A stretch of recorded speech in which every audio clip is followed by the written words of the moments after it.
Hi, everybody. On a lighter note from an earlier message, because I don't want this to turn into some sort of a heaven on earth um, foolery farce because I'm a black woman. I come across as a bit ghetto.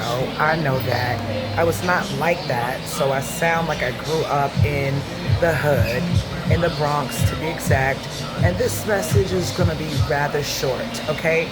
Um, Live unapologetically with willpower that there are codes of conduct that we're not supposed to try to live like we've been living if heaven is a higher vibe with a more cleaner mentality for a better future for us together collectively to make a better living situation everywhere where God's children are. So a person giving that message fundamentally is not a threat. I don't know where I became some sort of a incriminating bully with psychosis of bipolarism that simply means find your balance. You have a little bit of a resistance that you go through highs and lows emotionally.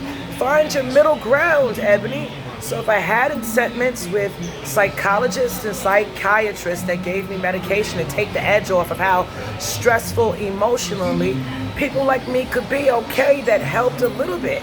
But the responsibility and accountability came back to me. I'm the one governing me. I'm the one controlling how I think. I'm the one getting out the runt if I'm feeling down and depressed, if I'm that low and I jump skyrocket, they say is mania or manic depressant that goes from extremely highs and lows. So I found my balance. That's it. The more a person or a soul or a spirit takes on, the more they learn how to maneuver to find their balance. That's the science of finding your middle ground for you. No one could have done that for me. So please, respectfully, stop writing me off as if I'm crazy, yelling in the streets about the miracle of God that gave me my mind.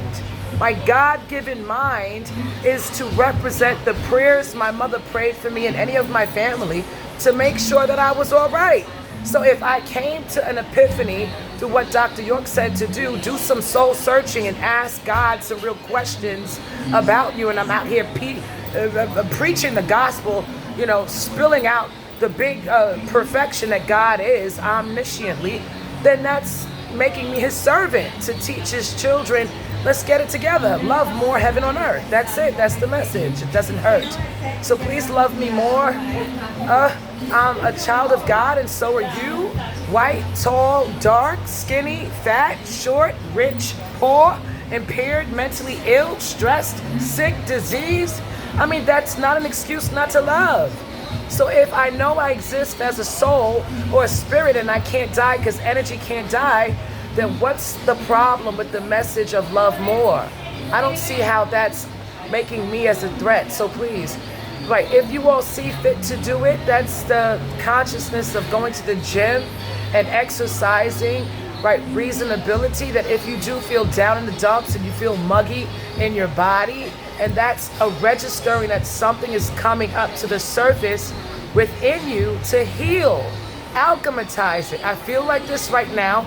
This is what they told me in therapy. And I really need to truly identify it, not brush it under the rug or, push it aside. Let me identify how I feel and then do something about it. Let me journal. Let me go in the tub, listen to music with no words. Let me go for a walk. Let me breathe deeply. Let me do some mantras.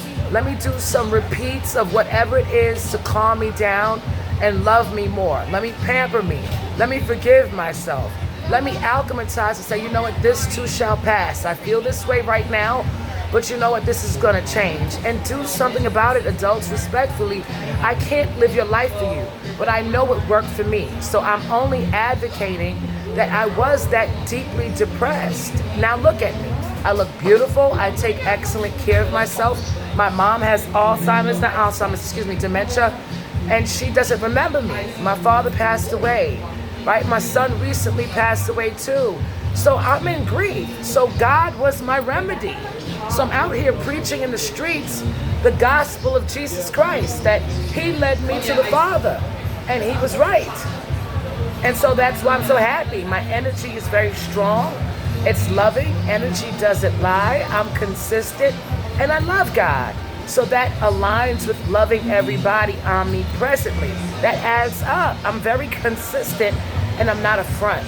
So please don't write me off and dismiss me as a nut.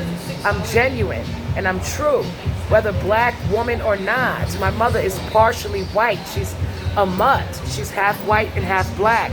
It's not about a white skin thing. It's about people who know how to love, because people made such a big deal about skin and where you're from and what your background is. And if you're white, you got money.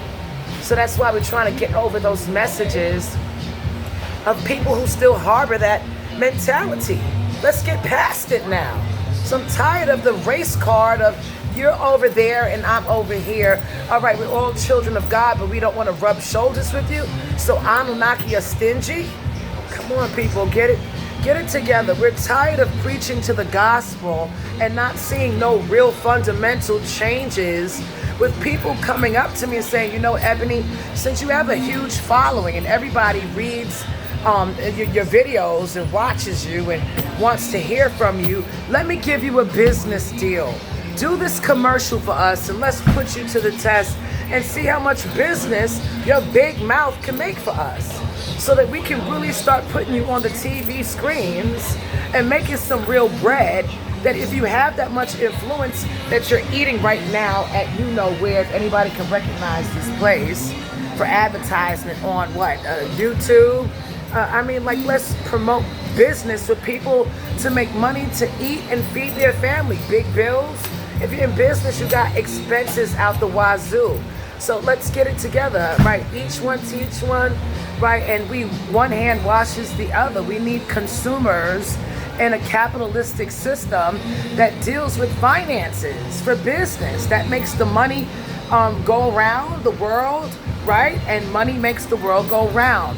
Vice versa. This girl is not crazy, all right? I went to college a little bit, Monroe College over there in the Bronx, for marketing, business. So something stuck, right? So if she got a big mouth, try to use her. That's it. I mean, like, these messages are, you know, about God and a better future in communities, that we don't have to worry about criminals, and our future generations could feel safe with God as the concept, to stay in your lane and be respectful. That's it. Everybody got it. I don't want to be on Social Security for the rest of my God-given earth life. So let's all eat. I love you all. Have a blessed day.